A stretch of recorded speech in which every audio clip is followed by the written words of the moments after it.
사도신경으로 우리의 신앙을 고백하겠습니다.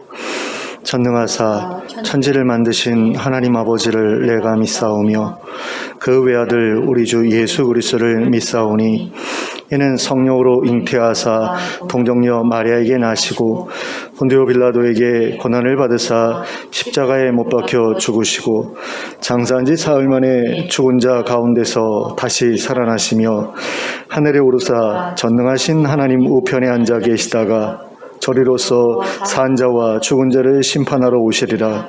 성령을 믿사오며 거룩한 공회와 성도가 서로 교통하는 것과 죄를 사하여 주시는 것과 몸이 다시 사는 것과 영원히 사는 것을 믿사옵나이다. 아멘. 찬송가 149장을 함께 찬송하겠습니다.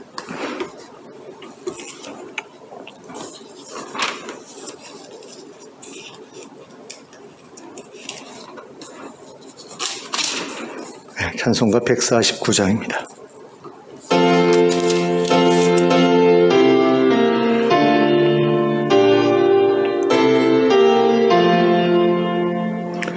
주 달려 죽은 십자가 우리가 생각할 때에 세상에 속한 욕심을 헛된 줄 알고 버리네.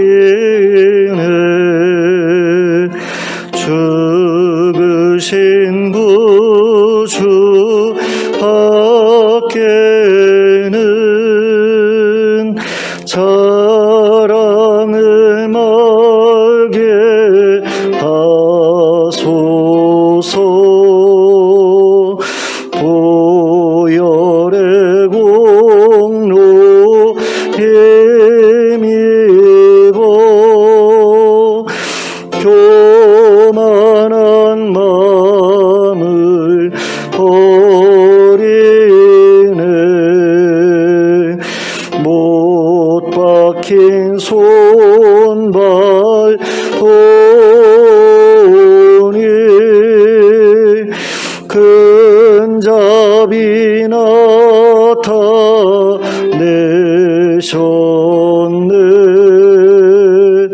가시로 만든 멸류관 우리를 위해 쓰셨네. 온 세상 만물 가져도 주님 못 갚겠네.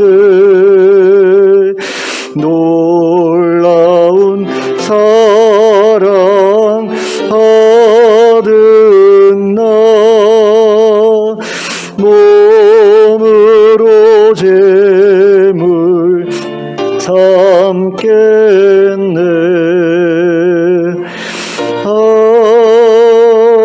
아멘. 찬송가 322장을 함께 찬송하겠습니다. 찬송가 322장 함께 찬송합니다.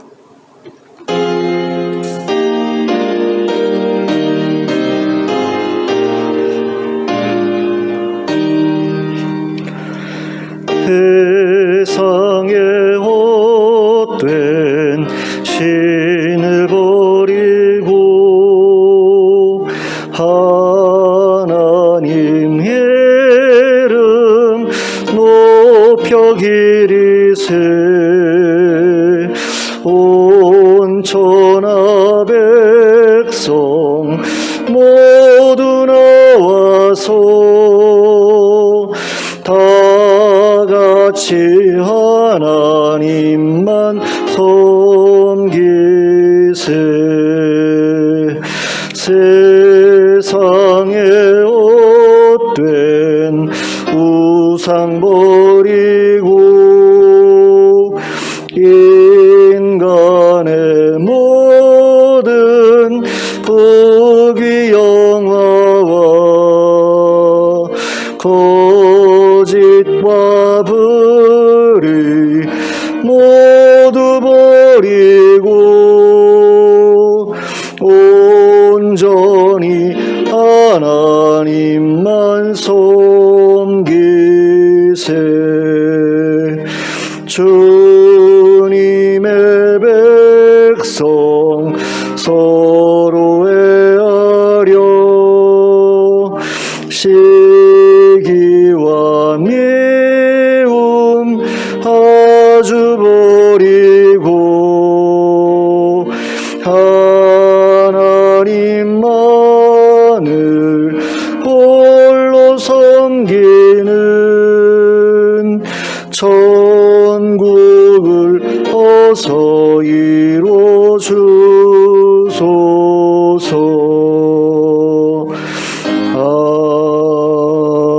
아멘. 하나님의 말씀 전도서 5장 8절부터 20절까지 말씀입니다.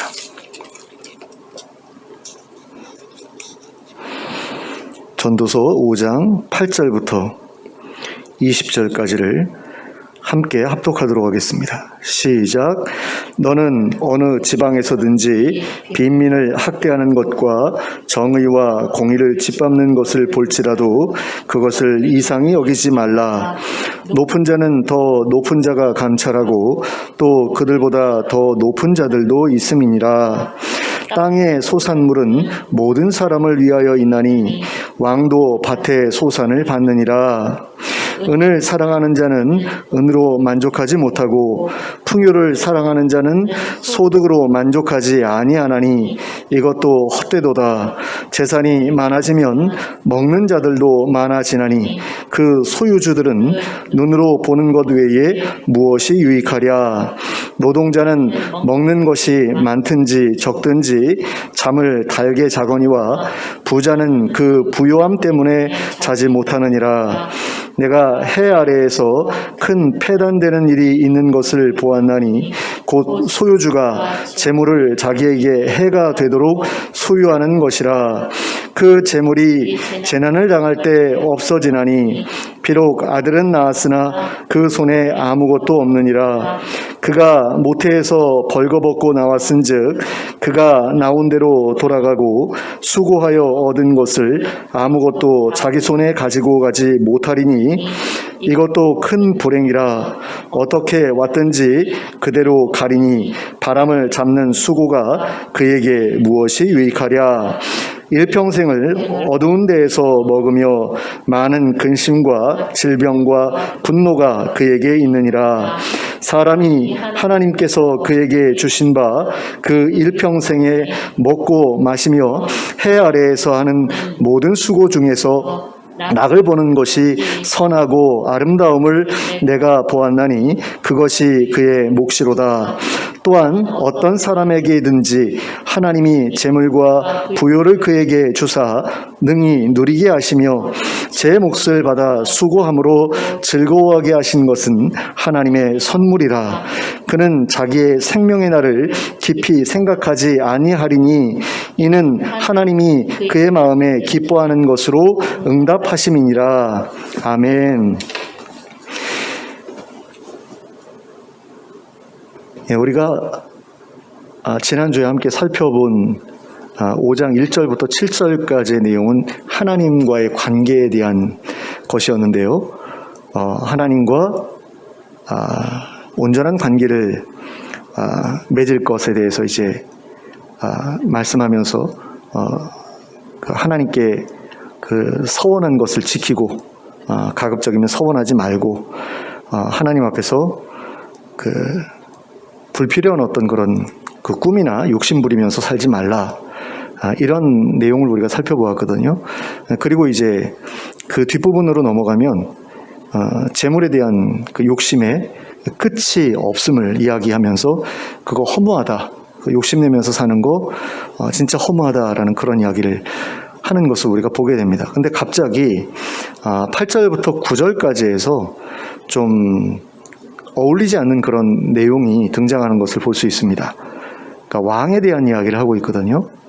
근데 이게 좀 뜬금이 없어요. 그러니까 앞에서는 하나님과의 관계에 대한 이야기를 했고요. 뒤에서는 재물에 욕심내는 것에 대해서 이야기를 하는데 중간에 갑자기 왕에 대한 이야기, 뭐 불의에 대한 이야기 이런 게 나오거든요. 그러면 이게 하나의 주제로 따로 다루어졌다라고 봐야 되는데 그렇게 될 경우에 이것이 전체적인 어떤 흐름하고 인생의 허무함에 대한 이야기하고 결이 좀 맞지 않는다라는 그런 느낌이 들거든요. 그럼 이걸 어떻게 해석해야 될 것인가라고 했을 때 저는 이것이 4장 후반부에서 다루었던 내용과 연결되는 부분이 아닐까라는 그런 생각이 듭니다.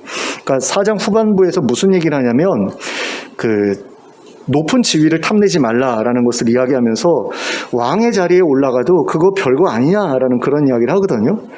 근데 그렇게 왕 별거 아니야 라고 이야기를 해놓고 나니까 이건 너무 내가 극단적으로 얘기한 게 아닌가라는 그런 생각이 들어가지고 하나님과의 관계에 대해서 이야기한 다음에 그 4장 후반부에 있는 내용의 보충적인 어떤 그런 내용으로서 덧붙인 게 아닌가 8절과 9절을 그렇게 생각해보면 좀 연결이 된다, 말이 된다라는 그런 생각이 듭니다. 자, 8절과 9절을 다시 한번 읽어보면요. 너는 어느 지방에서든지 빈민을 학대하는 것과 정의와 공의를 짓밟는 것을 볼지라도 그것을 이상히 여기지 말라. 뭐 이건 당연히 일어나는 일이다. 뭐 이런 얘기 같아요. 그 다음에 높은 자는 더 높은 자가 감찰하고 또 그들보다 더 높은 자들도 있음이니라. 그러니까 누군가가 그걸 바로 잡을 거다라는 거죠. 그리고 9절에 넘어가면 땅의 소산물은 모든 사람을 위하여 있나니 왕도 밭의 소산을 받느니라 뭐 이렇게 이야기하고 있는데요. 왕도 똑같다는 얘기죠. 왕도 다른 사람들하고 별로 차이가 없다라는 그런 이야기를 하는데 그래서 왕도 먹을 게 필요하잖아요. 밭에 소산물이 필요하잖아요. 그런데 그 밭의 소산물을 누가 일구어서 걷어들입니까? 국민들이죠. 백성들이죠. 그 백성들이 그 일을 제대로 할 수 있도록 그래서 빈민이 계속해서 이렇게 생겨나게 되면 일할 사람들이 없어지고 사회가 제대로 굴러가지 않고 왕에게까지 와야 될 먹을거리들이 제대로 오지 않잖아요. 그렇기 때문에 왕도 먹고 살려면 불의를 심판하지 않을 수 없다라는 그런 이야기로 이해할 수도 있을 것 같다. 이런 생각을 해봤습니다. 그러니까 어떤 지역에서 불의한 일들이 막 일어나요. 근데 그것 때문에 내가 열받아가지고 그거를 어떻게 고쳐보려고 이렇게 애를 쓸 수 있잖아요. 근데 그거를 고칠 사람이 따로 있다라는 이야기죠. 그 따로 있는 사람이 누구냐? 높은 사람들이다라는 거예요. 근데 그 높은 사람들 위에 또 높은 사람들이 있고 그 높은 사람들 위에 또 왕이 있다라는 거죠. 그러니까 왕이 쓸모없는 존재가 아니다라는 그런 이야기를 여기서 하고 있다라고 그렇게 생각이 됩니다. 표준세 번역을 보면은 이렇게 또 번역하고 있는데요. 어느 지방에서든지 가난한 사람을 억압하고 법과 정의를 짓밟아도 너는 그것을 보고 놀라지 말아라. 높은 사람 위에 더 높은 이가 있어서 그 높은 사람을 감독하고 그들 위에는 더 높은 이들이 있어서 그들을 감독한다. 한 나라에서 가장 소중한 것은 왕이다. 왕이 있으므로 백성은 마음 놓고 농사를 짓는다. 자, 왕이 있다라는 이야기죠. 그러니까 불의한 일들이 생기는데 그 불의한 일들은 누구에 의해서 생깁니까? 권력 있는 사람들에 의해서 생기죠. 근데 권력 있는 사람들 위에 또 권력 있는 사람들이 있고 그 최종적인 그 피라미드 위에 왕이 있다라는 것이고요. 이 왕이 있어서 백성들이 마음 놓고 농사를 지으니 왕은 얼마나 소중하냐 이런 이야기입니다. 그러니까 왕 그거 별거 아니야 라고 앞에서 이야기해놓고 그렇게 극단적으로 이야기한 게 마음에 걸려서 아니야 그래도 왕이 쓸모가 있어. 왕이 있기는 해야 돼. 근데 그거 되려고 그렇게 애쓸 필요는 없어. 이런 식으로 이제 약간 물타기 같은 균형 잡기 같은 어떤 그런 시도가 아닌가 이렇게 생각이 됩니다. 또 현대어 성경에서는 이렇게 번역하고 있습니다. 가난한 사람이 부자에게 학대를 받고 세상에 정의가 통하지 않는 것을 보더라도 놀라지 말아라. 어떤 관리든지 더 높은 관리의 명령을 받고 있으며 더 높은 관리 역시 그들의 상전의 눈치를 살피고 있다. 그래서 세상 만사가 관료들의 형식주의에 빠져서 제대로 돌아가지 않는다. 그러나 모든 관리들의 맨 위에는 왕이 있다. 과연 왕은 나라를 위하여 몸을 바친 사람이다. 모든 혼란을 바로잡아 나라를 건질 수 있는 자는 왕뿐이다. 이러면서 왕이 있어야 된다라는 그런 이야기를 합니다. 그리고 그런 가운데 그런 일들, 그 불의한 것을 바로잡는 그 일은 왕에게 맡겨라라는 그런 이야기를 하고 있는 거죠. 그러니까 너가 뭐라도 되는 것처럼 날뛰지 말아라라는 어떤 그런 이야기라고도 할 수 있을 것 같아요. 내가 왕이 돼가지고 모든 걸 바로잡아야지 뭐 이럴 수 있잖아요. 근데 왕 해봤는데 그거 별거 없어. 그렇게 얘기해놓고 그래도 왕이 세상 질서를 바로잡는 그런 역할은 할 수 있어. 이런 이야기를 이제 하는데 균형이 필요하다라는 거죠. 그 왕이라는 어떤 그런 위치에 대한 균형이 필요하다. 내가 꼭 그 자리에 올라야 되겠다. 이거 필요 없지만 누군가는 그 자리에 있어서 나라를 질서 있게 다스리는 그런 일이 필요하다는 그런 이야기죠. 그래서 8절과 9절은 4장 뒷부분에 연결되어야 되는 부분으로 우리가 이해하고 중간에 이제 하나님과의 관계에 대한 하나님을 어떻게 섬길 것인가, 하나님 앞에서 내 처신을 어떻게 할 것인가에 대한 이야기가 중간에 갑자기 들어갔다가 이제 4장에서 제대로 다루지 못하고 미진하게 남겨뒀던 부분을 8절과 9절에서 마무리했다. 이렇게 보고 넘어가면 될 것 같습니다. 그래서 사실 오늘 우리가 중점적으로 살펴봐야 될 부분은 10절부터 20절까지의 내용이라고 할 수 있는데요. 10절을 보시면 이렇게 이야기합니다. 은을 사랑하는 자는 은으로 만족하지 못하고 풍요를 사랑하는 자는 소득으로 만족하지 아니하나니 이것도 헛되도다. 자, 재물을 사랑하는 자들은 재물로 만족할 수 없다라는 거죠. 재물에 대한 욕심은 끝이 없다. 만족을 주지 못한다. 이런 이야기입니다. 그러니까 만족하지 못하나니 이것도 헛되도다라고 얘기를 하는데요. 만족을 주지 못하면 헛된 것이야 라고 이야기하는 듯한 그런 느낌도 들어요. 그러니까 뭔가가 있어요. 내가 정말 그게 좋아요. 그래서 그걸 해요. 근데 그게 나한테 충분한 만족이 되지 못해요. 늘 갈급하게 만들고 나를 계속 목마르게만 만든다. 그러면 헛된 일이다라는 거죠. 해벨한 것이다라는 그런 이야기죠. 그러니까 맨날 해도 채워지지 않는 게 있잖아요. 물론 먹고 마시는 거야 그 살아남기 위해서 어쩔 수 없이 해야 되는 부분인데 우리가 너무나 마음이 괴로워가지고 뭔가 그걸 해결하기 위해서 담배를 피거나 아니면 술을 마시거나 아니면 무슨 컴퓨터 게임에 빠지거나 마약을 하거나 도박을 하거나 이럴 때에 그게 오히려 더 나로 하여금 만족하지 못하게 만들고 오히려 더 갈급하게 만든다, 더 목마르게 만든다라고 했을 때 그건 해벨한 거다라는 거죠. 공허한 거다, 밑빠진 독 같은 거다라는 그런 이야기입니다. 그래서 그 밑빠진 독에다가 뭐 자꾸 채워넣는 그런 일, 헛된 일이니까 하지 말라 그런 이야기죠. 그 다음에 이제 11절과 12절을 이제 함께 보실 필요가 있는데요. 재산이 많아지면 먹는 자들도 많아지나니 그 소유주들은 눈으로 보는 것 외에 무엇이 유익하랴. 노동자는 먹는 것이 많든지 적든지 잠을 달게 자거니와 부자는 그 부요함 때문에 자지 못하느니라. 자, 재산이 많아지면 먹는 자들도 많아진다 라고 이야기를 하는데요. 이게 무슨 얘기냐면 재산이 많아지면 그것을 관리하기 위해서 밑에다가 두고 부리는 그런 일꾼들도 많아진다라는 거죠. 근데 그 일꾼들을 그냥 부릴 수 없잖아요. 그 사람들도 먹여야 되지 않습니까? 그런 사람들이 많아진다라는 거죠. 그런데 그런 사람들이 이제 많아지면서 내 재산이 많이 이제 쌓이죠. 두 개가 동시에 이루어집니다. 내 재산이 쌓이면서 그 내 밑에서 일하는 사람들도 점점 늘어나요. 그런데 그 부자하고 그 밑에서 일하는 사람들을 한번 비교해 보자라는 거죠. 자, 부자가 재산을 많이 쌓아놨다고 해가지고 노동자들보다 더 많은 것을 먹을 수 있느냐? 먹을 수 있는 거에 한계가 있죠. 먹어도 뭐 한도 끝도 없다. 그러면 배 터져 죽을 때까지 먹을 수가 있는데 먹는 것은 끝이 있단 말이에요. 어느 정도 먹으면 더 이상 먹지 못하죠. 그러니까 그거는 공허한 거에 포함되지 않는 게 아닌가. 그러니까 어느 정도 먹으면 배불러가지고 만족할 수밖에 없잖아요. 그게 뭐 맛으로 만족을 못한다고 해도 배는 채웠으니까 더 이상 채울 수가 없지 않습니까? 끝이 있다라는 거죠. 근데 그 끝이 있는 것을 부자하고 노동자하고 둘한테 다 들이대 봤을 때 부자라고 해가지고 위장이 더 크고 노동자들이라고 해가지고 위장이 더 적고 이런 게 아니잖아요.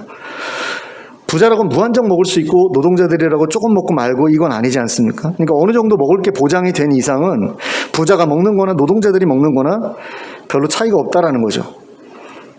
그리고 잠을 더 잘 자는 것도 아니다. 이런 이야기를 합니다. 이게 부자가 노동자보다 좋은 게 그렇게 별로 없다라는 거예요. 물론 이제 편한 거는 있죠. 이런 거 저런 거 많이 편하고 누릴 수 있는 것도 많고 그런 건 있는데 어떤 기본적으로 하나님께서 허락하신 그것들, 하나님께서 주신 그 선물들, 우리의 몫이라고 할 수 있는 그것들의 측면에서 볼 때는 부자라고 뭐 더 대단한 거 아니다. 오히려 돈이 많으면 돈이 그 빠져나가는 것만 자꾸 보인다라는 거죠. 돈이 들어왔다가 돈이 빠져나가고 이런 것만 눈에 보이고 또 돈이 빠져나가는 것에 대한 걱정 때문에 잠도 제대로 못 자고 노동자보다도 오히려 잠을 더 못 잔다. 이런 이야기입니다. 그러니까 하나님께서 사랑하시는 자에게 잠을 주신다라고 했을 때 그 잠을 주시는 건 만족하는 그런 삶을 살 때에 그게 이제 잠이 제대로 이룰 수 있게 되잖아요, 잠을. 그런데 그렇지 못하게 되면 잠을 제대로 못 자죠. 그러니까 재물에 완전히 그 사로잡힌 사람들, 재물에 대한 욕심에 사로잡혀서 사는 사람들은 만족할 수가 없다라는 거예요. 또 이런 이야기를 합니다. 13절과 14절입니다. 내가 해 아래에서 큰 패단되는 일이 있는 것을 보았나니 곧 소유주가 재물을 자기에게 해가 되도록 소유하는 것이라. 그 재물이 재난을 당할 때 없어지나니 비록 아들은 낳았으나 그 손에 아무것도 없느니라. 자, 이것을 따로 볼 수도 있고요. 연결해서 볼 수도 있습니다. 따로 보면은 이렇게 돼요. 재물을 많이 소유하는 것은 해가 되기도 한다. 이 별개의 그런 이야기로 봐서 재물을 많이 소유하는 것이 해가 되기도 한다. 근데 이게 속담이 있죠. 우리나라에 과한 재물은 화를 부른다라는 그런 속담이 있잖아요. 이것하고 연결되는 그런 이야기고요. 14절을 또 보면 따로 보면 이렇게 됩니다. 어떤 사람은 재물을 많이 쌓았다가 재난을 당해서 다 잃어버리는 바람에 아들에게 물려줄 게 아무것도 없게 되기도 한다. 그래서 재물은 있다가도 없고 없다가도 있는 것이다. 뭐 세옹지마라는 그런 고사성어하고도 연결지을 수 있을 것 같은데 이걸 별개의 어떤 교훈으로 우리가 볼 수가 있습니다. 그러니까 과한 재물은 화를 부른다. 그리고 재물은 있다가도 없는 것이다 라는 어떤 두 가지의 별도의 교훈으로 연결할 수도 그렇게 생각해 볼 수 있는데 이걸 두 개를 연결할 수가 있어요. 어떻게 연결하냐면 이런 식으로 해석이 됩니다. 내가 해 아래에서 패단되는 일이 있는 것을 내가 보았다. 어떤 것을 봤는데 그게 뭐였냐면 재물을 해가 되도록 쌓아가지고 결국 그 재물을 다 재난 때문에 잃어버리게 됐다. 그래서 아들이 있는데 아들에게 아무것도 물려줄 수 없게 됐다. 이런 식으로 이제 번역해 놓은 성경도 있더라고요. 이게 현대어였는지 표준세 번역이었는지 모르겠는데 다른 성경에서는 그런 식으로 이제 해석을 해놨더라고요. 근데 그것도 말이 돼요. 그렇게 연결해서 보는 것도 말이 됩니다. 그러니까 내가 본 어떤 사건을 이야기한 거라고 보는 거죠. 그래서 재물을 해가 되도록 많이 쌓아놨고 결국 그 결과 재난을 받아서 그 재산을 다 잃었고 그래서 아들이 있었는데 그 아들에게 아무것도 물려주지 못하더라. 내가 그거 보니까 그렇게 재산을 그렇게 열심히 과하게 그렇게 쌓아 나가는 게 별로 그렇게 인생에 의미 있는 게 아니야. 이런 이야기인 거죠. 그리고 15절과 16절에서도 비슷한 이야기를 합니다. 그가 모태에서 벌거벗고 나왔은즉 그가 나온 대로 돌아가고 수고하여 얻은 것을 아무것도 자기 손에 가지고 가지 못하리니 이것도 큰 불행이라. 어떻게 왔든지 그대로 가리니 바람을 잡는 수고가 그에게 무엇이 유익하랴. 자, 이게 무슨 얘기입니까? 이 땅에서 내가 수고해가지고 얻은 것을 저 세상으로 갈 수가 없다라는 거죠. 그래서 뭐 공수래 공수고 빈손으로 왔다가 빈손으로 간다. 라는 그런 교훈하고 연결되는 그런 이야기를 해요. 근데 유일하게 우리가 저 세상으로 갈 때 가져갈 수 있는 게 있는데요. 그게 뭐냐면 사람이죠. 나하고 같이 살았던 사람은 내가 하나님 앞으로 갈 때 그 사람도 결국에는 하나님 앞으로 가잖아요. 그래서 거기서 다 모이잖아요. 그래서 뭐 천국에 모이든 지옥에 모이든 어쨌든 내 주변에 있는 사람들과 함께 간단 말이죠. 모든 사람들이 가는 길이기 때문에 나도 가고 그 사람도 간단 말이에요. 그렇기 때문에 그 사람을 내 사람으로 만들면 내가 저 세상에 갈 때 그 사람은 거기 가서도 내 사람이라는 거죠. 내 사람이 된다라는 거죠. 물론 이 땅에서 살 때에 있었던 그런 관계 그대로 그쪽으로 옮겨가지는 않을 겁니다. 뭐 아내였던 사람이 거기 가서도 아내가 되고, 남편이었던 사람이 거기 가서 남편이 되고, 거기 가서 아들이었던 사람이 거기서도 아들하고, 딸이었던 사람이 거기 가서 딸하고, 이런 거 아니죠. 거기 가면은 모두가 하나님 앞에서 동등한 그런 어떤 존재로 살아가게 되잖아요. 하나님만이 아버지시고 모두가 다 인격적인 그런 존재로 살아가지 않습니까? 그래서 사실 우리나라에서는 이제 부모 자식 간에 그러니까 말도 서로 이렇게 다르고 말을 사용하는 그런 그 방식도 다르고 그러잖아요. 부모가 자식한테 말하는 것과 자식이 부모한테 말하는 그런 게 다 다르잖아요. 근데 서양 같은 경우는 그게 아니거든요. 그러니까 존대어와 뭐 이렇게 낮춤말이 있기는 하지만 그럼에도 불구하고 서로 이름 부르고 서로 어떤 인격체로 존중해야 된다라는 부분에 있어서 언어적으로 조금 우리보다는 좀 더 나은 어떤 그런 방식을 사용하고 있지 않나라는 그런 생각이 들어요. 어쨌든 우리가 세상을 떠나서 하나님 앞에 갈 때에 우리가 가지고 갈 수 있는 것은 없어도 가지고 갈 수 있는, 동반해서 갈 수 있는 사람은 있다라는 거죠. 그렇기 때문에 우리가 정말 내가 헛되이 왔다가 헛되이 간다라고 이야기하지 않기 위해서는 이 세상을 살아가는 가운데 사람을 남기는 게 굉장히 중요한 일이다라는 것을 우리가 생각해야 되고요. 그것을 우리가 생각할 때에 이 전도서의 결론이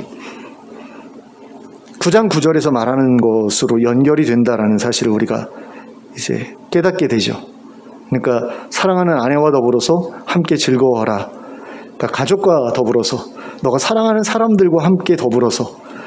그래서 그 부분을 우리가 좀 고민해 봐야 될 거고요. 그 다음에 이제 17절로 가면 이런 이야기를 합니다. 일평생을 어두운 데서 먹으며 많은 근심과 질병과 분노가 그에게 있느니라, 이렇게 이야기하고 있는데, 이렇게 보면 이제 16절과 서로 연결되는 것처럼 느껴집니다.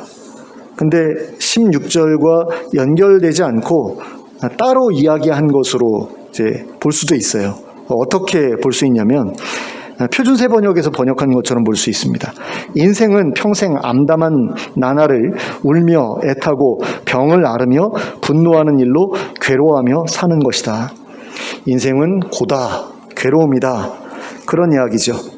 그러니까 이것도 하나의 어떤 그런 그 규정, 정의, 뭐 그런 어떤 것으로 볼 수도 있습니다. 그러니까 서로 연결되는 것으로 볼 수도 있지만 사람은 이렇다라는 것으로 그렇게 생각해서 서로 연결할 수도 있는데, 뭐 따로 보아도 별로 문제가 되지 않습니다. 그러니까 인생이라는 건 평생 동안 힘들고 어려운 일들을 계속해서 겪으며 살아가는 그런 것이다라는 거죠. 그러니까 삶이 헛되다라는 그 앞에서 이야기한 것이 여기서 이제 다시 한번 반복되고 있다라고 볼 수 있는데요. 그런 가운데서 그래도 나은 것을 찾아보자라는 게 전도자의 이야기거든요. 그러면 전도자는 무엇을 이야기하느냐? 18절에서 말씀하고 있는 것을 보면, 사람이 하나님께서 그에게 주신 바 그 일평생에 먹고 마시며 해 아래서 하는 모든 수고 중에서 낙을 보는 것이 선하고 아름다움을 내가 보았나니 그것이 그의 몫이로다라고 이야기를 하는데요. 이렇게 힘들고 어려운 세상 가운데에서 그나마 나은 거를 찾는데, 그나마 나은 것보다도 조금 더 좋은 것을 이야기해요. 선하고 아름다운 것을 이야기를 합니다. 선하고 아름다운 게 있어라고 이야기를 해요. 그러니까 인생은 괴로움이고 어둡고 암울한 것처럼 보이는데 그래도 선하고 아름다운 게 있어. 그걸 난 봤어 라고 이야기를 하죠. 그게 바로 무엇이냐라고 했을 때, 하나님께서 허락하셔서 일평생에 먹고 마시고 또 해 아래에서 많은 수고를 하면서 그 중에서도 낙을, 즐거움을 얻는 것, 그게 가장 아름답더라. 인생에서 가장 아름다운 모습이더라. 이런 이야기를 하고 있는 거죠. 근데 그게 하나님께서 그에게 주신 것이다.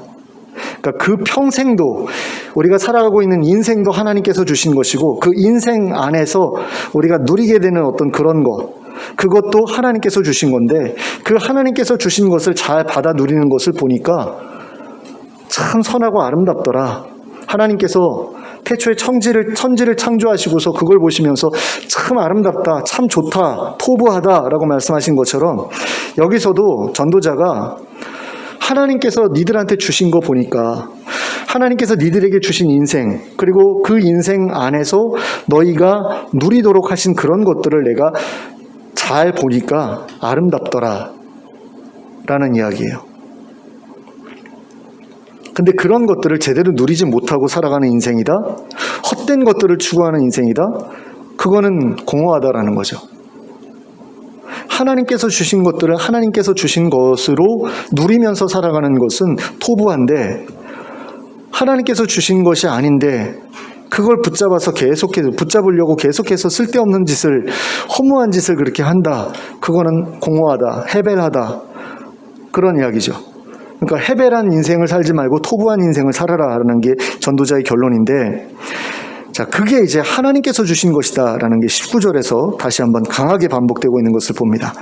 또한 어떤 사람에게든지 하나님이 재물과 부요를 그에게 주사 능히 누리게 하시며 제 몫을 받아 수고함으로 즐거워하게 하신 것은 하나님의 선물이라.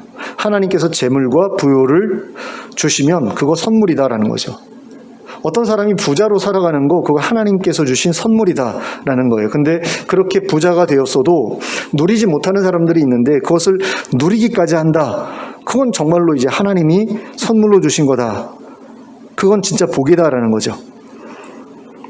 그리고 그런 것들을 그냥 불이한 어떤 수단을 통해서 내가 쌓아놓고서 누리는 게 아니라, 내가 수고하는 가운데 그것을 누리는 것, 그건 우리에게 즐거움이 됐는데, 그 즐거움이 바로 하나님의 선물이다라는 거죠. 그러니까 수고 안 하고 아무 일도 안 하고 그냥 부모 잘 만나가지고 부모로부터 이렇게 떨어지는 어떤 떡고물 받아 먹으면서 사는 사람들은 즐겁지 않다라는 거죠.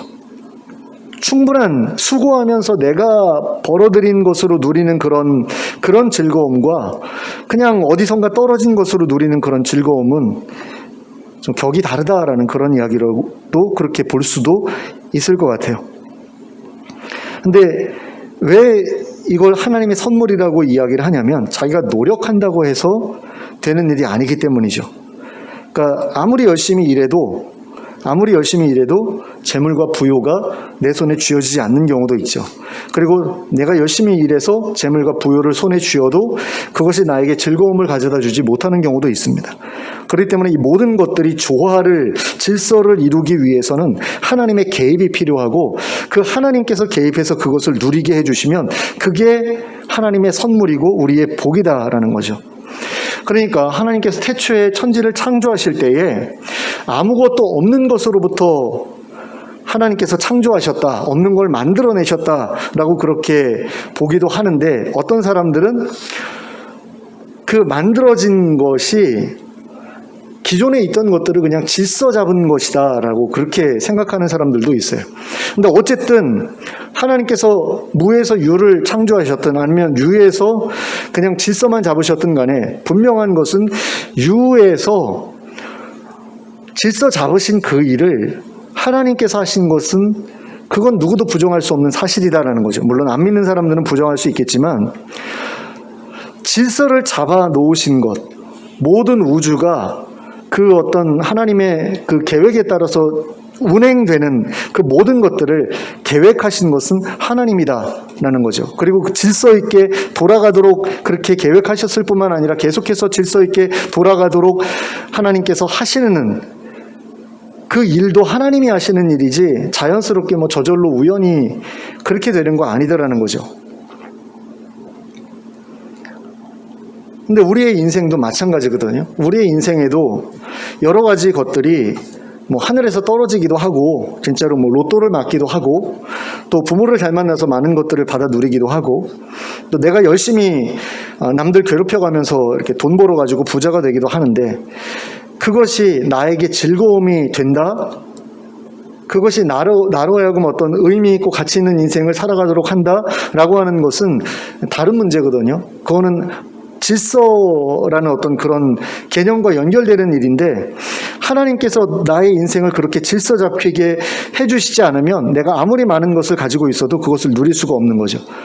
그러니까 나한테 많은 공구가 있어요. 공구가 있는데 한 군데 다 이렇게 쌓여 있고 그걸 내가 필요할 때마다 꺼내 쓸 수가 없고 그러면 나는 일을 제대로 할 수가 없는 거죠. 재산도 마찬가지거든요. 많은 재산이 있는데 그걸 가지고 내가 어떤 일을 해야 될지 모르는 거예요. 어떤 일을 해야지 그것이 나에게 기쁨을 줄지 몰라요. 머릿속이 복잡해요. 질서가 잡혀 있지 않아요. 그래서 그냥 돈을 잡히는 대로 이렇게 아무한테나 집어주고 아무데나 쓰고 그게 기쁨이 되지 않죠. 즐거움이 되지 않죠. 그러니까 질서를 잡아서 그 모든 그 재물과 부여를 하나님께서 주셔서 그것을 질서 있게 누리고 질서 있게 관리하고 그런 가운데 즐겁게 되는 것은 이거는 내가 노력한다고 해서 되는 게 아니라 하나님의 도우심이 있어야만 되는 일이다 라는 그런 이야기죠. 그러므로 하나님께 구해서 하나님께 받아야 된다. 하나님께 기도해서 응답받아야 된다. 근데 그 응답에 대한 이야기가 20절에 나오거든요. 자, 그는 자기의 생명의 날을 깊이 생각하지 아니하리니 이는 하나님이 그의 마음에 기뻐하시는 것으로 응답하심이라. 자, 하나님이 어떤 사람에게 그 마음에 기뻐하는 것으로 응답하시는데요. 근데 응답하신다라고 하는 것은 구했기 때문에 주시는 거겠죠. 아니면 받을 만한 자격을 이 사람이 쟁취했기 때문에 주시는 거겠죠. 그걸 하나님께서 주시는 거잖아요. 그 주시는 것을 받기 위해서 내가 해야 될 일은 하나님 앞에서 하나님이 기뻐하시는 그런 존재가 되어드리는 건데 그게 이제 하나님을 경외하는 그런 모습인데 그거 말고 또 우리에게 필요한 것은 그것을 하나님께 구하는 것이죠. 하나님께 주세요 라고 하나님께 요구하는 거죠. 그렇게 될 때 하나님께서 그것을 응답해 주시면 어떻게 된다? 20절 전반부를 보면 자기의 생명의 날을 깊이 생각하지 않게 된다. 이게 무슨 얘기일까요? 자기의 생명의 날을 깊이 생각하지 않는다. 그러니까 내가 살아갈 날이 얼마나 남았나에 대해서 깊이 고민하지 않는다. 뭐 이렇게도 볼 수 있을 것 같아요. 근데 또 이런 식으로도 생각할 수 있습니다. 인생의 덧없음에 대해서 크게 신경 쓰지 않는다. 이런 식으로도 해석할 수 있습니다. 제가 뭐 공동번역과 표준세번역과 여러 가지를 다 봤는데 이 인생의 그 생명의 날을 깊이 생각하지 않는다라는 것은 근심이 없다. 뭐 이런 얘기예요. 괴로움이 없다. 마음의 괴로움이 없다. 이런 이야기입니다. 그러니까 저는 이렇게 해석이 되더라고요. 우울하지 않다. 우울할 겨를이 없다. 우울증에 사로잡힐 겨를이 없다. 뭐 이유가 없다. 뭐 이런 식으로도 볼 수 있겠다라는 생각이 드는 거예요. 그러니까 하나님께서 우리의 마음에 기쁨을 주시면 우울증 같은 게 우리를 힘들게 할 수 없게 된다라는 그런 이야기죠. 그러니까 이건 내가 하나님께 받아서 누려야 될 그런 선물이라는 생각이 들었어요. 그러니까 그렇잖아요. 그 어떤 스님이 증문즉답인가? 뭐 그래가지고 사람들이 이제 고민 상담해주고 그런 걸 보거든요. 거기서 무슨 얘기를 하냐면 나 우울해요 라는 사람에게 그 스님은 병원 가세요 라고 이야기를 해요. 근데 그걸 굉장히 좋은 대답이라고 많이들 생각을 해요. 그리고 저도 그렇게 생각을 했어요. 필요해요. 그러니까 정말 우울증, 심각한 어떤 정신적인 문제가 생긴 사람들은 병원의 도움이 필요해요. 그래서 그 스님 같은 경우도 병원 가라 다 똑같아요. 나 우울해요 라고 얘기하면 다 병원 가래요.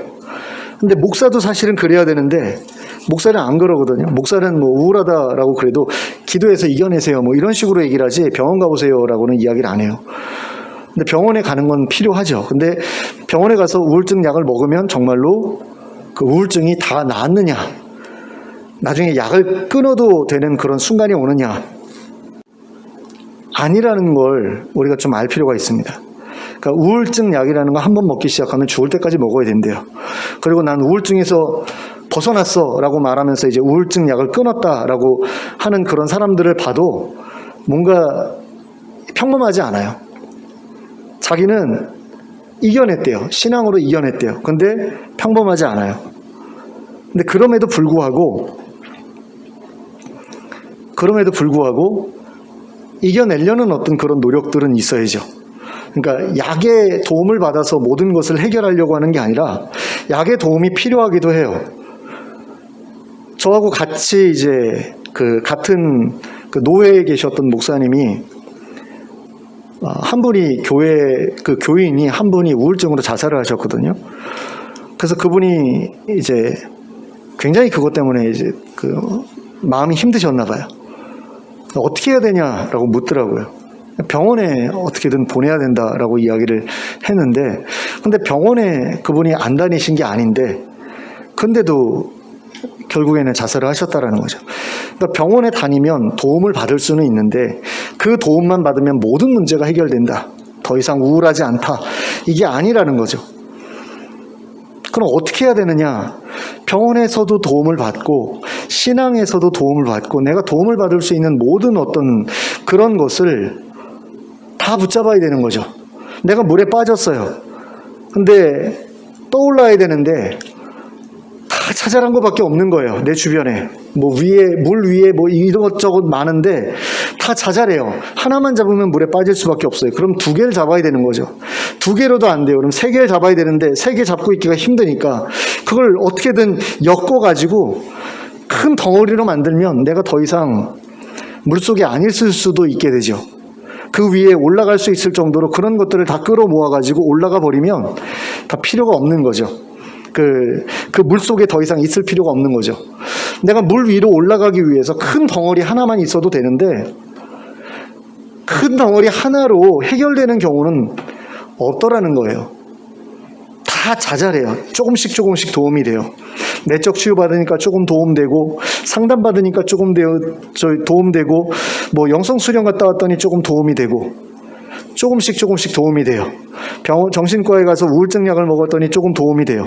근데 그것만으로 어느 하나만 붙잡아가지고 해결되지 않아요.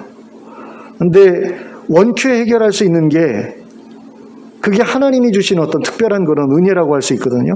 한 큐에 해결할 수 있는 그것이 있다면 하나님으로부터 오는 뭔가를 붙잡으면 그걸 내가 얻으면 한 큐에 해결되기도 해요. 그런데 그런 경우는 굉장히 드물어요. 그렇기 때문에 다른 것들을 안 붙잡을 수가 없는데요. 그 다른 것들을 붙잡으면서도 하나님으로부터 오는 뭔가를 붙잡을 필요가 있다라는 거죠. 그게 뭐냐라고 했을 때 바로 20절에서 말씀하는 그거라는 거예요. 하나님께서 우리의 마음을 기쁘시게 해주시는 어떤 그런 일들을 우리가 계속해서 경험하면서 살아가야 된다라는 거죠. 그렇게 될 때 생명이 나를 깊이 생각하지 않는다. 나는 왜 살아야만 하는 것일까? 내가 죽지 말아야 되는 이유는 뭘까? 이런 고민들, 우울증 환자들이 주로 그런 고민들을 하고 살아가거든요. 어떻게 죽으면 다른 사람들한테 상처 주지 않고 조용히 죽을 수 있을까? 어떻게 하면은 힘들지 않게, 아프지 않게 죽을 수 있을까? 여러 가지 고민들을 해요. 내가 살아야 될 그 목적은 뭔가? 나는 살만한 가치가 있는 사람인가? 이런 것들 계속 고민하거든요. 쓸데없이 그것만 계속 고민해요. 그러면서 일은 안 해요. 정상적인 생활을 위한 일은 안 하죠. 그래서 밥도 잘 안 먹고, 나가서 놀지도 않고. 그래도 뭔가에 중독되어 있는 사람은 그나마 그 중독을 통해서 살아남기라도 하는데, 정말로 심각한 우울증에 빠져 있는 사람은 그런 것도 안 하고, 중독을 통해서 어떤 힘을 얻으려는 그런 생각도 없이 그냥 죽음을 향해서 걸어가는 경우가 많거든요. 근데 거기서 벗어날 수 있으려면 하나님이 주시는 어떤 그것을 우리가 얻어야 된다라는 거죠. 하나님께서 우리의 마음속에 주시는 기쁨. 그러니까 예수 그리스도께서는 세상이 줄 수 없는 평안을 내가 너희에게 주겠다. 세상이 너희의 목마름을 해결해 주지 못하지만 내가 너희의 목마름을 해결해 주겠다라고 말씀을 하시는데, 그 해결책이 하나님께 있다라는 거죠. 우리의 그 우울증을 해결해 줄 수 있는 해결책이 하나님께 있고, 그 해결책이 뭐냐라고 했을 때 하나님께서 우리의 마음에 주시는 기쁨이다. 근데 그 기쁨을 어떻게 얻느냐? 응답이라고 말씀하시는 것으로 봤을 때 구해야 된다라는 거죠. 그리고 구했을 때 받으려면 하나님께서 기뻐하시는 자가 먼저 되어야 되는 것이고, 그렇게 구할 때에 그런 것들을 내가 받으면 그게 하나님께서 주신 것이라고 인식을 하고 인정을 하고 그것을 내가 누리기 위해서 애쓰는 그런 노력들이 필요하죠. 근데 가장 안타까운 게 그거예요. 하나님께 뭔가를 구했어요. 그래서 하나님께서 허락해 주셨어요. 그럼 그걸 누려야 되잖아요. 근데 그게 하나님께서 주신 거라고 생각을 못해서 못 누리는 경우도 굉장히 많아요. 그러니까 이런 거예요. 내가 결혼하고 싶어요. 하나님께 좋은 사람 보내주세요 라고 기도했어요. 그래서 하나님께서 내 주변에 내 배우자로 적절한 사람을 갖다 놓으셨어요. 근데 그 사람이 내 짝으로 어울리는 사람이라고 나는 생각을 안 하는 거예요. 그 사람하고 관계 맺을 생각을 안 하고 사귈 생각을 안 하고, 아우 뭐 저렇게 생겼어, 뭐 또는 저렇게 구질구질해, 뭐 이런 식으로 차내게 되면 내가 못 누리게 되죠. 그래서 하나님께서 뭔가를 주셨을 때 그게 하나님이 주신 것이다 라는 것을 확인할 수 있는 눈도 필요해요. 그렇게 구하기도 해야 되는데, 하나님 나에게 기쁨을 주세요, 내 마음에 기쁨을 주세요 라고 기도해야 되는데, 그러면 하나님께서 나에게 기뻐할 수 있는 뭔가를 내 주변에 두시잖아요. 그러면 그 기뻐할 만한 것을 주셨을 때 그걸 알아봐야 된다는 거죠. 아, 이게 내가 기뻐할 수 있는 어떤 수단이 될 수 있겠구나, 나에게 하나님께서 이것이 기쁨을 주시는 통로가 바로 이거구나라는 것을 알아야 되는데 그걸 모른다라는 거죠, 많은 사람들이. 그래서 못 누리는 경우도 많습니다. 근데 전도서의 저자인 전도자는 그걸 이야기를 해요. 먹고 마시는 거, 일하는 거, 그리고 일하면서 즐거워하는 거, 이런 것들이 바로 하나님께서 너가 구한 그 기쁨에 대한 응답이야 라고 이야기를 하거든요. 근데 그런 것들을 우리는 굉장히 사소하게 보죠. 먹고 마시는 거 사소하게 보고, 그 다음에 일자리가 있는 거, 일할 수 있는 어떤 그런 여건이 되는 거 사소하게 봐요. 별로 대단하게 보질 않아요. 그러다 보니까 거기서 기쁨이 별로 안 생겨요. 또 한 가지는 가족이죠. 하나님께서 함께 살아갈 수 있는 그런 공동체를 주셨는데 그 공동체의 최소 단위가 가정이잖아요. 부부잖아요. 또는 편부라도 어쨌든 부모 자식이 가장 최소 단위인데, 그 공동체 안에서 그 동거하면서, 형제가 연합하여 동거하면서 살아가는 것, 함께 살아가면서 함께 먹고 함께 마시고 함께 일하고 함께 즐거워하고 하는 그거, 그게 정말 선하고 아름다운 건데 그거의 소중함을 모르는 사람들도 많거든요. 그러니까 딴 데서 즐거움을 구하려고 그래요. 중독적인 어떤 것을 통해서 구하려고 그래요. 근데 중독적인 거에 사로잡혀 있다 보면 내게 주신, 하나님께서 내게 주신 그 기쁨의 통로를 내가 외면하게 된다라는 거죠. 중독에 사로잡히면 사로잡힐수록 가족을 돌아보지 않게 돼요. 게임에 빠져가지고 부부가 어린아이 집에다 혼자 두고 PC방 가가지고 게임하다가 애는 굶어 죽고 뭐 이런 사건들 늘어나잖아요. 그 사람들이 왜 그랬을까요? 이 사람들은 게임을 통해서 마음의 기쁨을 얻으려고 한 거죠. 근데 애를 통해서는 기쁨을 얻을 수가 없는 거예요. 그러다 보니까 애는 제껴두고 자기네들의 기쁨을 위해서 PC방 가서 게임을 하는데 그것이 만족을 주냐고요. 먹고 마시면 배가 채워져가지고 어느 정도 하면 끊을 수 있잖아요. 근데 게임은 해도 재밌어가지고 계속 하다가 굶어서 죽는 사람들도 생길 정도로 이게 만족을 주지 못하거든요. 그러니까 한계를 채워줄 수 없는 건 공허한 거예요. 밑빠진 독이에요. 근데 그런 걸 추구해가지고는 나에게 진정한 기쁨이 되는, 정말 만족이 되는, 이렇게 꽉 채워져가지고 충분하다라고 생각해도 될 정도의 어떤 그런 기쁨을 주는 그런 것들을 외면하게 만든다라는 거죠. 그래서 우리가 무엇을 통해서 기쁨을 얻을 것인가에 대해서 다시 한번 고민해 봤으면 좋겠어요. 어떤 사람들은 재물을 통해서 기쁨을 얻으려고 그래요. 오늘 본문에 나와 있는 것처럼 많은 재산을 얻으면 내가 기쁠 거야. 많은 재산을 내 자식한테 물려주면 기쁠 거야 라고 하지만 그거 기쁘지 않다라는 거죠. 충분하지 않다, 만족스럽지 않다, 한계가 없다라는 거죠. 그러면 어디서 기쁨을 얻을 것인가 라고 했을 때 하나님이 주신 것들 먹고 마시고 그리고 일하면서 거기서 내가 기쁨을 얻는 거, 즐거워하는 거. 근데 그게 나 혼자서가 아니라 내 사랑하는 사람들과 함께 그것을 할 때 그것은 밑빠진 독처럼 흘러나가지 않는다라는 거예요. 거기서 오는 기쁨은 뭐 한계가 없어가지고 계속해서 이렇게 뭐 해야지만 만족스럽고 계속 안 하면 만족스럽지 않고가 아니라 그건 정말 일상적으로 나에게 정말 한계를 채워주는 어떤 즐거움을 주는 거죠. 한계를 채워주는 즐거움을 가족들과의 관계 속에서 우리가 얻을 수 있다라는 거예요. 근데 그 통로를 우리가 너무나 외면하고 살아가다 보니까 서로 간에 소외가 일어나고 계속 스마트폰 붙들고 살아가고 텔레비전 붙들고 살아가고 컴퓨터 붙들고 살아가는 그런 인생이 되어가고 있다라는 거죠. 그래서 저는 전도서라는 책을 통해서 공동체의 가치를 다시 한번 발견했어요. 그러니까 함께 살아가는 그 인간관계 안에서 즐거워하는 것이 얼마나 가치 있는 것인가, 우리의 공허한 인생을 공허하지 않게 만들어주는 것인가, 이걸 이제 깨달았는데 저는 이 전도서를 통해서 그런 사실을 깨달은 게 너무나 감사하고요. 근데 이런 것을 깨달았음에도 불구하고 우리 가정 안에서 이걸 풍성하게 누리지 못하고 있는 부분에 대해서 안타깝게 생각하고 지금까지 그렇게 못해왔고 또 그렇게 하는 어떤 지혜를 가지고 있지 못했던 것에 대해서 굉장히 안타깝게 생각돼요. 근데 시간이 흐르면서 좋아질 거라고 생각을 하고요. 나아질 거라고 생각을 합니다.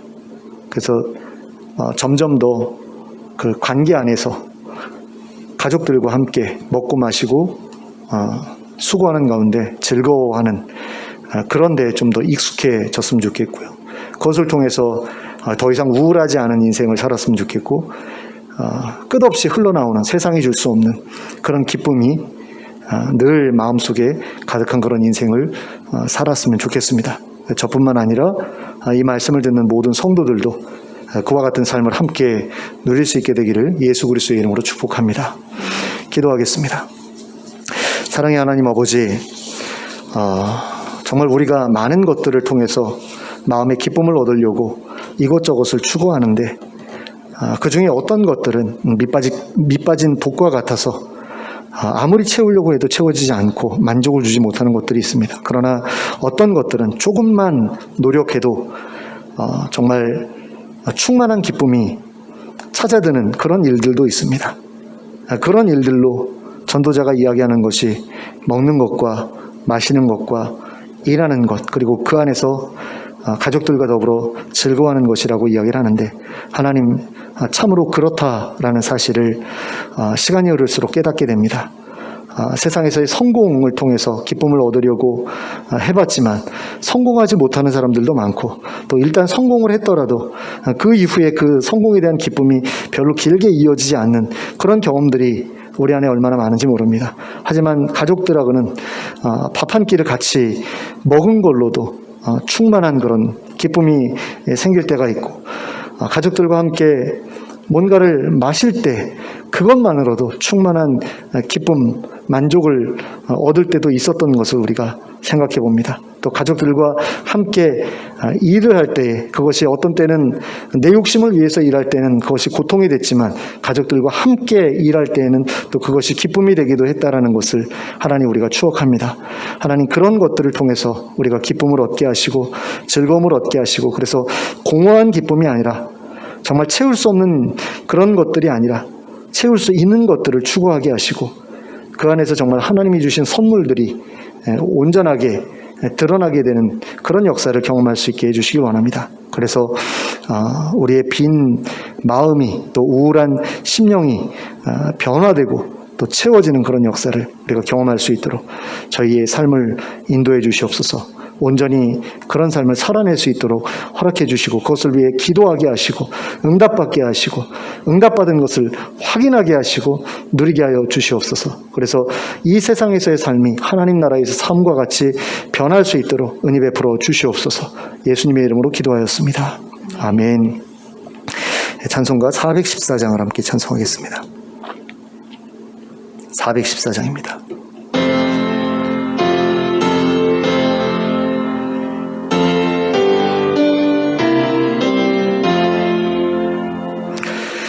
이 세상은 요란하나 내 마음은 늘 변하다. 주의 뜻 준행하니 참 기쁨이 내 것일세. 이 세상은 늘 변하고 험악한 일 참 많으나 주님만 생각하니 참 기쁨이 내 것일세. 육신의 눈 못 볼 때에 신령한 눈 곧 밝히사 저 천성문 보게 하니 참 기쁨이 내 것일세. 내 마음과 내 영혼이 모든 욕심 다 버리고